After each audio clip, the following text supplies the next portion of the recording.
Hello बच्चों, स्वागत है यूट्यूब प्लेटफॉर्म के ऊपर। आज अपना नेक्स्ट टॉपिक पढ़ते हैं भाई। और नेक्स्ट टॉपिक क्या है कि जो टेम्परेचर है उसका इफेक्ट कैसे पड़ता है भाई रेजिस्टेंस के ऊपर या रेजिस्टिविटी के ऊपर। तो छोटा सा टॉपिक है, effect of temperature on resistance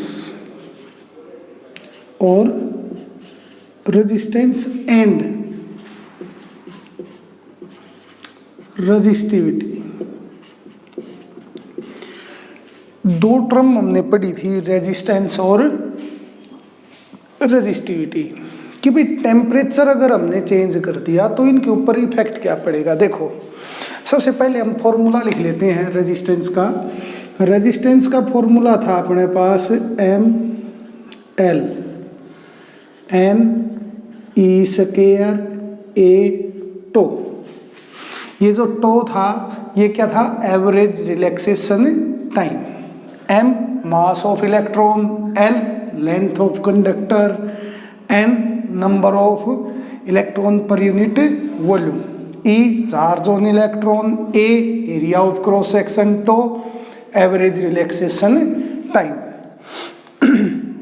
जैसा कि हमें पता है कि अगर हमने किसी भी चीज को गर्म कर दिया, किसी भी कंडक्टर को, इंसुलेटर को, किसी भी मटेरियल को हमने गर्म कर दिया तो उसके पास जो फ्री इलेक्ट्रॉन्स हैं, फ्री इलेक्ट्रॉन, अगर टेम्परेचर इंक्रीज होता है,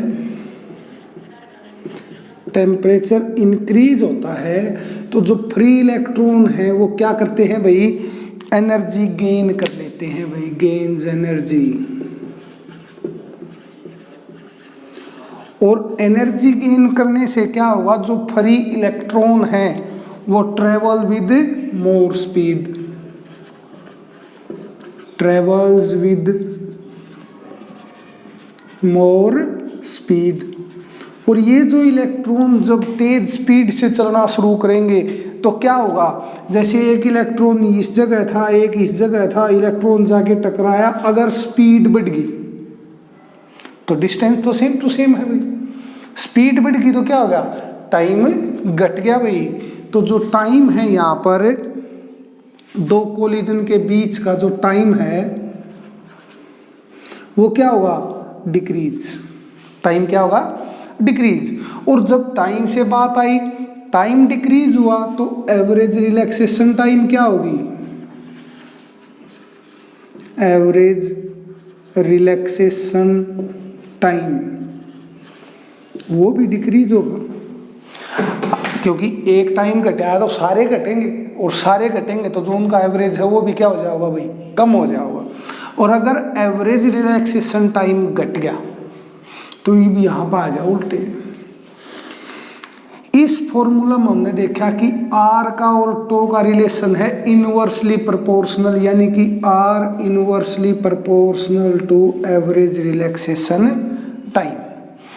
इनवर्सली का मतलब एवरेज रिलैक्सेशन टाइम घटेगा तो R बढ़ेगा, ठीक है। तो यहां पर if temperature increases, average relaxation time decreases। अगर एवरेज रिलैक्सेशन टाइम डिक्रीज हो गए है अपना तो रेजिस्टेंस क्या होगा, इनवर्सली प्रोपोर्शनल है तो रेजिस्टेंस क्या होगा भाई, इंक्रीजेस। यानी कि टेम्परेचर इंक्रीज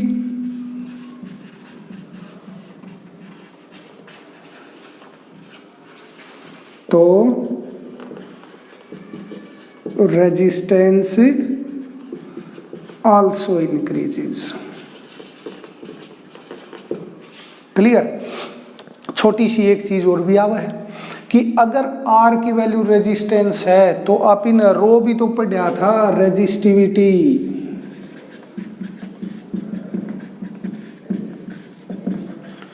रो का फॉर्मूला क्या था, एल और ए हटा दो, बाकी नु का नु फॉर्मूला था m/n/e², तो रो भी तो inversely proportional to average relaxation time. तो यानी कि रेजिस्टेंस पढ़ लो चाहे रेजिस्टिविटी पढ़ लो, दोनों की होंगी अपनी इंक्रीज होंगी, किसके साथ? टेम्परेचर के साथ। क्लियर है? ये एक छोटा सा टॉपिक था, कई बार 2 नंबर में क्वेश्चन आ जाया अगर है कि बताओ रेजिस्टेंस किस तरह चेंज हुआ है जब आप चेंज करा हाँ टेम्परेचर ने। तो ये 2-4 बात आप इन्हें लिखनी पड़ेंगी भाई। तो चलो अगला भी एक आसान सा टॉपिक है। आसान सा टॉपिक क्या है भाई? Temperature coefficient of a conductor. अब इन वैल्यू निकालनी है टेम्परेचर कोफिशिएंट की। तो चलो वैल्यू तो पहले आप शुरुआत करा कि मान ले वहां लेट सपोज R1 रेजिस्टेंस है किसी कंडक्टर का at temperature T1, R2 resistance है किसी कंडक्टर का एट टेम्परेचर T2। ठीक है, R1 रेजिस्टेंस है T1 पर, R2 रेजिस्टेंस है T2 पर। तो हमारे पास है भाई VF, हमारे पास एक रिलेशन है change in resistance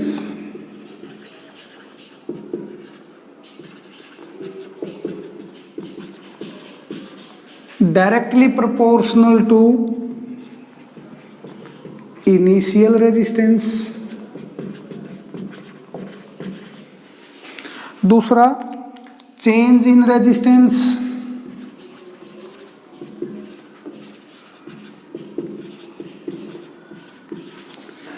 directly proportional to rise in temperature. ठीक है, दोनों को हम एक बार मैथमेटिकल फॉर्म में लिखते हैं। चेंज इन रेजिस्टेंस का मतलब रेजिस्टेंस कितना चेंज होया, कितना चेंज होया? पहले R1 था, बाद में कितना होगा R2, तो चेंज कितना आया R2 minus R1 directly proportional to initial resistance. शुरू में कितना रेजिस्टेंस R1। इसी तरह एक और इक्वेशन बन गई अपनी change in resistance directly proportional to rise in temperature. Rise in temperature का मतलब T2 माइनस T1। दोनों इक्वेशन को कंबाइन कर दिया हमने, combine both the equations we get. दोनों इक्वेशन को हमने कंबाइन कर दिया तो हमारे पास क्या आया R2 minus R1 directly proportional to R1 T2 minus T1। जैसे ही डायरेक्टली प्रोपोर्शनल हमने हटा दिया, डायरेक्टली प्रोपोर्शनल की जगह हम यूज करेंगे एक कांस्टेंट, और वो कांस्टेंट होया करे alpha R1 T2 minus T1। ये जो अल्फा है ना, यो है कोफिशिएंट। कौन सा coefficient? Temperature coefficient of conductor. हमने वैल्यू किसकी निकालनी है? अल्फा की। तो अल्फा की वैल्यू निकाल दो। अल्फा कितनी वैल्यू होगी R2 माइनस R1, उस साइड है, इन दोनों मानो उस साइड ले चलो, R1 नीचे T2 माइनस T1। यानी कि हम कह सकते हैं कि भाई जो टेम्परेचर कोफिशिएंट है, यानी कि temperature coefficient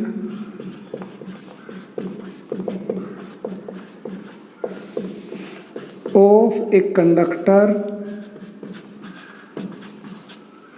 is rise in, या कह लो increase in resistance, is the increase in resistance per unit initial resistance, per unit initial resistance. नीचे है टेम्परेचर पर डिग्री